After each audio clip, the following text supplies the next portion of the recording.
Assalamualaikum warahmatullahi wabarakatuh. Selamat datang kembali di channel Jagat Horor. Untuk hari ini kita akan melanjutkan kisah dari Bang Aras Anggoro yang berjudul Pendakian Mistis di Gunung Ciremai. Sebelum kita mulai, jangan lupa berdoa dulu. Ini dia kisahnya. Aku hampir pingsan ketika mendadak sesuatu melintas di samping. Dari sebelah kiriku berjalan dengan tertatih sosok bungkuk seorang perempuan tua. Aku hampir tidak mempercayai mataku. Ibu itu adalah ibu tua dari Cibunar. Apakah dia naik sejauh ini untuk menyusulku? Ibu tua itu melangkah pelan sekali dengan kaki diseret. Kedua tangannya memegangi tongkat kayu untuk membantu jalan. Dia lewat begitu saja tanpa menoleh ke arahku. Dengan lembut dia menyentuh pundak orang itu yang masih menggeram dan tampak memintanya untuk tenang. Orang itu yang sekejap lalu seakan berubah liar perlahan kembali seperti sedia kala. Geramannya tak terdengar lagi. Pelan dia mundur ke arahku. Dari sebelah kananku berjalan kulewati seorang kakek berbaju serba putih. Kepalanya dililit sorban yang juga berwarna putih. Kakek ini juga menyentuh pundak orang itu dengan lembut. Kali ini orang itu bahkan langsung mencium tangan kakek dengan hikmat. Nyilinggi tampak melayang sejengkal dari tanah. Wajahnya yang pucat tampak semakin pucat. Bola matanya bergerak-gerak liar. Sebuah suara terdengar marah. "Kalian?" Ibu itu menatap Nyilinggi, lalu dengan tenang memperhatikan sekeliling. Kakek putih itu sekarang berdiri di samping ibu tua. Jubah putihnya tampak bergerak-gerak pelan, tertiup angin yang tiba-tiba berhembus pelan. "Linggi," ucap si kakek putih lembut. "Ada apa ini, Linggi?" Tanpa membuka mulutnya, Nyilinggi berteriak marah. "Jangan ikut campur, bukan urusan kalian." Matanya melotot, tapi dia bergerak mundur dengan perlahan. "Anak-anak ini harus mati." Aku menggigil mendengarnya. Ancaman itu ditujukan untuk aku dan Ayu. Tatapannya menatap dingin ke arahku. "Linggi, barang siapa membunuh seorang manusia, itu sama saja dengan membunuh seluruh manusia." Kakek putih itu berkata dengan lembut sambil memutar-mutar tasbih di tangannya. Sekali lagi suara dingin Nyilinggi menggelegar. Barang siapa membunuh seorang manusia bukan karena orang itu membuat kerusakan di muka bumi, maka seakan-akan dia telah membunuh manusia seluruhnya. Dan barang siapa yang memelihara kehidupan seorang manusia, maka seolah-olah dia telah memelihara kehidupan manusia semuanya. Nyilinggi tertawa-tawa, mengerikan dan disusul sebuah bisikan. Al-Maidah ayat 32. Perlahan jarinya yang putih pucat terangkat dan menunjuk tepat ke arahku. "Anak ini telah berbuat kerusakan," bisiknya pelan. Namun suaranya terdengar jelas. "Mati jadi keharusan." Aku semakin menggigil ketakutan. Sementara Nyilinggi tertawa-tawa semakin kencang dan terus-menerus meneriakkan satu kata. "Mati, mati, mati." Kedua orang tua itu kudengar mengulang-ulang istighfar sambil tak berhenti memutar tasbih. "Manusia tempatnya salah, Linggi. Memaafkan akan membuatmu lebih mulia. Maafkanlah kehilafannya, Linggi." Kakek itu berucap pelan. "Jangan ikut campur," bentak Nyilinggi lagi. Tangannya tiba-tiba menunjuk ke arah kegelapan di tempat Kalong Wewe menggantung sejak tadi.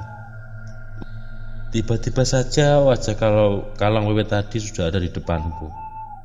Tangan kanannya dengan cepat mencekik leher orang itu, sementara lidahnya menjilat wajahku. Aku menjerit nyeri melihat belatung bergerak-gerak dalam mulutnya.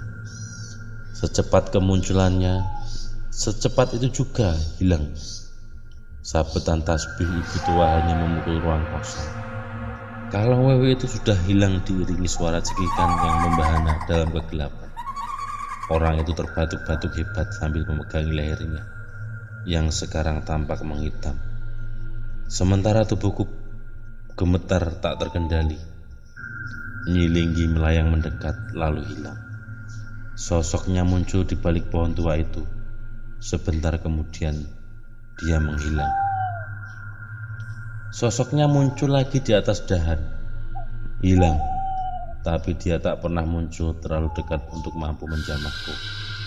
Aku dengan panik mencari-cari setiap dia hilang dan menatap dengan was-was setiap dia muncul. Tapi dimanapun dia muncul, matanya selalu terpaku menatapku tanpa ekspresi.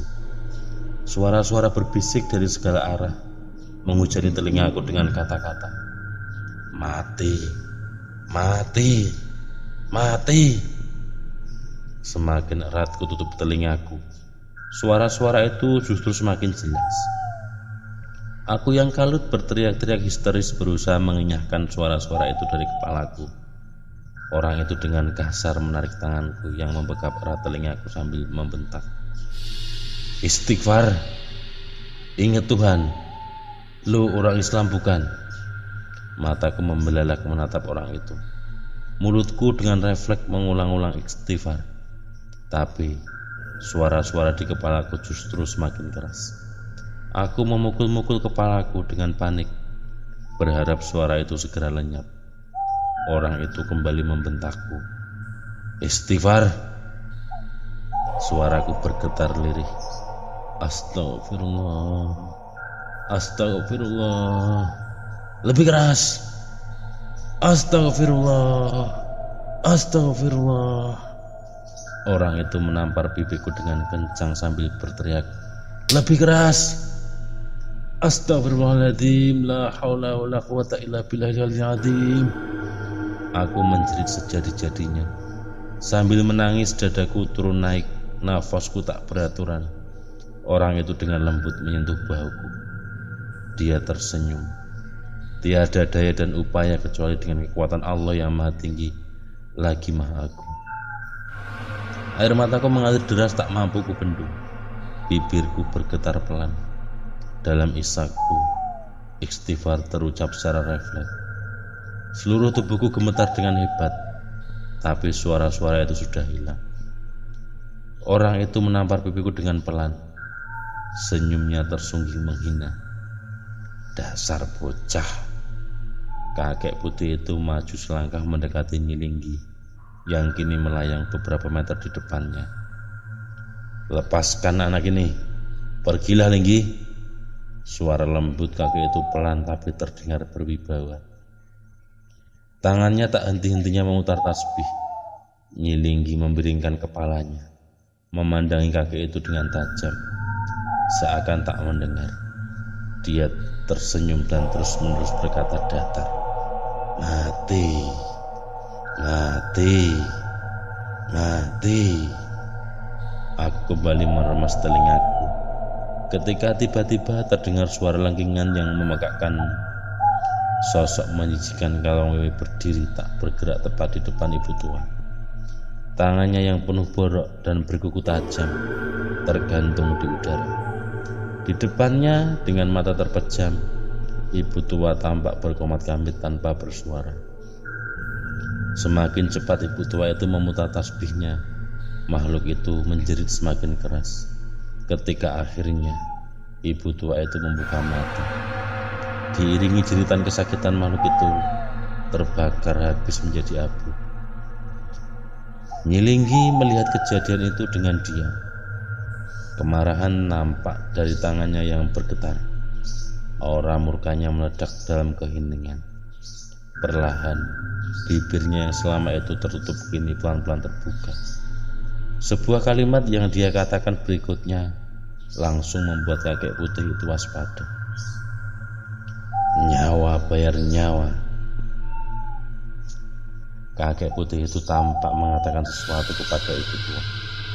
Dengan hikmat, ibu tua itu mendengarkan, disusul dengan anggukan. Perlahan dia menoleh pada orang itu yang sedang memegang lehernya yang menghitam. Tanpa mengatakan apapun, dia hanya mengangguk. Tapi nampaknya orang itu pun mengerti. Dia memapahku untuk berdiri. Rupanya kami diminta untuk segera turun dan meninggalkan kakek putih itu dengan nyilinggi. Sebelum pergi, kulihat ibu tua itu mencium tangan si kakek. Dengan lembut, kakek putih itu menepuk pundaknya. Disusul orang itu yang tidak hanya mencium tangan, tapi juga bersimpuh. Andai saja tidak ditahan oleh si kakek. Dan seperti juga kepada ibu tua, kakek ini pun menepuk pundak orang itu. Tinggal aku yang tidak tahu harus berbuat apa. Akhirnya aku pun mengikuti keduanya, mencium tangan kakek itu. Tangannya begitu lembut dan harum. Dengan hanya menciumnya membuatku merasa aman. Sambil membelai rambutku, ku dengar dia berbicara pelan. Kamu pulang. Jadikan ini sebagai pelajaran. Jaga tingkah laku dan tutur kata dimanapun kamu berada. Aku mengangguk pelan. Mendengar kata pulang, tanpa sadar air mataku mengalir. Dia menepuk-nepuk pundakku dan mempersilahkanku untuk pergi. Terlalu segan untuk menatap wajahnya. Dengan menunduk, aku menjauh dan mengucapkan salam. Dengan tertatih aku mengikuti orang itu dan si ibu tua menuju jalur turun, meninggalkan kakek dengan nyilinggi. Tidak ada satupun yang berbicara di antara kami. Dalam gelapnya jalur Ciremai, kami melangkah dengan diam. Aku meraba kantong celanaku. Benda pembawa petaka itu masih di sana, terbungkus kain putih. Kenapa harus kain putih? Aku bertanya dalam hati. Apa pembalut kotor itu jadi semacam benda gaib atau sejenisnya? Karena yang sekilas ku tahu, benda-benda mistis seperti keris, tombak, dan sejenisnya biasanya dibungkus dengan kain putih juga. Tapi apapun itu nanti, yang jelas aku gembira bisa berhasil membawanya turun. Benda ini adalah kunci kesembuhan Ayu. Dari belakang aku mengamati punggung bongkok ibu tua itu. Ibu ini yang merawat Ayu juga naik untuk menjemputku di saat yang benar-benar kritis. Ternyata dunia belum kekurangan orang baik. Lalu orang itu, langkahnya yang biasanya lincah, sekarang berjalan pelan mengikuti langkah ibu tua. Tanpa dia, aku jelas tidak mungkin selamat melewati malam ini. Di luar senyumnya yang menyebalkan dan kata-katanya yang ketus, dia orang baik. Penampilannya yang kumal khas pendaki gunung menyembunyikan ketaatannya beragama. Berkali-kali malam ini dia selalu mengingatkanku untuk berdoa, beristighfar, dan mengingat Allah. Setelah ini selesai, aku berjanji akan membalas kebaikannya. Tapi lalu aku menyadari sesuatu yang janggal. Aku naik lagi untuk mengambil kotoran sial itu sebagai syarat kesembuhan aku. Kenapa makhluk-makhluk itu malah menghalangiku? Bukankah seharusnya mereka justru senang? Kenapa mereka malah menerorku sepanjang perjalanan? Bukan hanya teror biasa, mereka berniat mencelakakanku. 1000 pertanyaan tiba-tiba menyeruak di kepalaku. Malam ini benar-benar tidak akan pernah kulupakan sepanjang hidupku. Orang itu melirikku. Senyumnya tampak jahil. Kapok ya naik Ciremai boy? Aku cuma bisa tersenyum ditanya begitu. Kapok? Jelas banget. Bukan cuma Ciremai.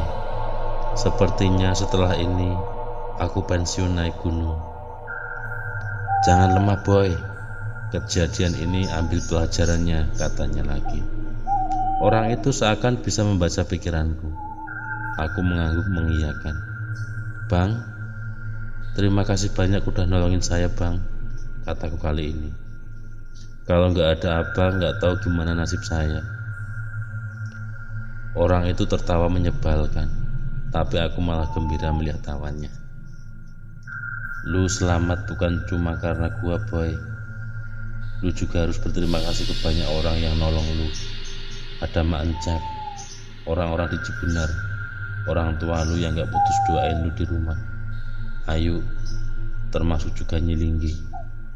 Dan tingkatin ibadah lu sebagai wujud syukur sama Yang Maha Besar, jawab orang itu. Kemudian dia melanjutkan, ada maksud dari setiap kejadian, boy. Maksudnya, bang? Tanyaku tidak mengerti. Jangan jadiin ini pembelajaran pribadi lu. Ceritain ke temen lu, ceritain ke banyak orang. Kalian manusia gak hidup sendiri. Ada makhluk lain yang berbagi dunia dengan kalian. Berhentilah melakukan kerusakan di bumi. Iya bang, balasku singkat. Kata-katanya barusan terasa meresap di hatiku. Oh iya bang, kakek tadi itu siapa bang? Tanyaku. Orang itu tersenyum. Tampaknya keingintahuanku tidak akan terjawab dengan mudah. Kalau Wewe tadi gimana nasibnya bang? Tanyaku lagi. Mati, jawabnya singkat. Bang, tadi waktu kita pamitan sama kakek, menyapa Nyilinggi diem aja, gak nyerang atau ngapain gitu bang? Lagi-lagi aku bertanya. Bawel lo ya, jawabnya ketus. Tapi dia tetap menjawab. Mengambil kesempatan di saat orang lengah bukan perbuatan terpuji, boy. Emang lu pikir siapa Nyilinggi? Manusia. Aku mengamini jawabannya sekaligus merasa malu. Bahkan makhluk gaib pun punya tata krama dan sopan santun. Jalur yang kami lalui mulai terbuka agak lebar dan cenderung datar. Kabut tipis melayang di antara semak dan pepohonan. Aku agak merasa aneh melihat kabut dan kegelapan tanpa kemunculan hantu apapun. Apakah aku jadi terbiasa? Mungkin itulah mengapa orang itu terlihat biasa saja melihat penampakan segala setan di gunung ini. Tanpa terasa kami sudah sampai di Condong Amis, tempat pertama kali aku bertemu orang itu. Ibu tua itu berjalan ke arah pondokan kosong. Mungkin dia ingin beristirahat sebentar. Kami mengikutinya di belakangnya. Saat baru saja melepas lelah di pondokan ini, tiba-tiba leher dan pipiku bekas cekikan Kalang Wewe tadi kembali berdenyut-denyut. Aku mengusap leher pelan, terasa perih. Tapi rasa sakit itu semakin tak tertahankan. Orang itu membaringkanku di lantai pondokan. Di sampingku ibu tua itu memijit telapak tangan kananku sambil mulutnya berkomat kami. Kepalaku mendadak terasa sangat berat. Ku dengar orang itu berbicara padaku. Tak seperti biasanya, suaranya terdengar lembut. Boy, sering-sering tengokin gua di sini ya. Kulihat orang itu melepas pin dari karirnya dan meletakkannya di tangan kiriku. Aku hanya bisa menggenggamnya tanpa bisa melihat. Pandanganku mulai kabur. Hal terakhir yang ku ingat adalah gema adzan subuh. Berkas cahaya matahari tampak menembus jendela saat aku membuka mata. Aku terbangun di atas tempat tidur yang empuk. Di sebelahku, di balik tirai berwarna biru tampak kasur yang kosong. Selang infus tertancap di tubuhku yang terhubung dengan plastik berisi cairan yang menetes pelan di tiang di samping tempatku berbaring. Aku berada di rumah sakit. Pintu terbuka dan kulihat wajah Ayu lagi. Rasanya sudah bertahun-tahun. Dia mendekat dan langsung memelukku. Sambil menangis, ku dengar dia meminta maaf berkali-kali sambil terus menangis. Aku ingin membalas pelukannya, tapi tanganku terlalu lemah untuk digerakkan. Lu udah gak apa-apa yuk? Tanyaku. Dia mengangguk sambil mengusap air mata. Maafin gue ya Di, gara-gara gue lo jadi begini. Dia meminta maaf lagi. Aku tersenyum sambil mengangguk. Yang penting kita selamat, kataku. Siapa yang bawa gue ke sini yuk? Gak tahu juga Di, gue juga bangun-bangun udah di sini, jawab Ayu. Aku teringat lagi sosok ibu tua. Diam-diam aku sungguh berterima kasih. Juga orang itu, pasti dia yang sudah susah payah membawaku turun dari Condong Amis sampai Cibunar lalu ke sini. Lalu aku teringat dia memberikanku sesuatu sebelum aku pingsan. Yuk, lihat pin yang gue pegang pas gue pingsan, tanyaku. Oh ada, bentar ya, katanya. Dia lalu membuka tutup kepala carrier, mengambil benda yang kutanyakan, lalu memberikannya kepadaku. Aku menerimanya. Benar, itu adalah sebuah pin. Malam itu aku tak bisa melihat apa yang tercetak di pin ini. Saat pertama kali bertemu orang itu karena terlalu gelap. Aku memperhatikan gambar yang tercetak di sana. Tampaknya sebuah logo. Gambar cicak dan gunung. Tulisan di bawahnya berwarna kuning. Sudah agak pudar, tapi masih terbaca olehku. Egg Mountain. Entah apa artinya, tapi pin ini akan kujaga selamanya. Sebagai pengingat untuk malam yang penuh teror di Ciremai. Aku teringat sesuatu.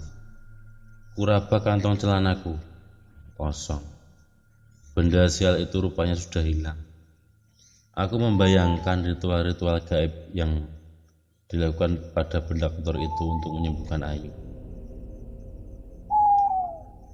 Bekas pembalut itu yang di dalam kain putih itu sekarang di mana, Yuk?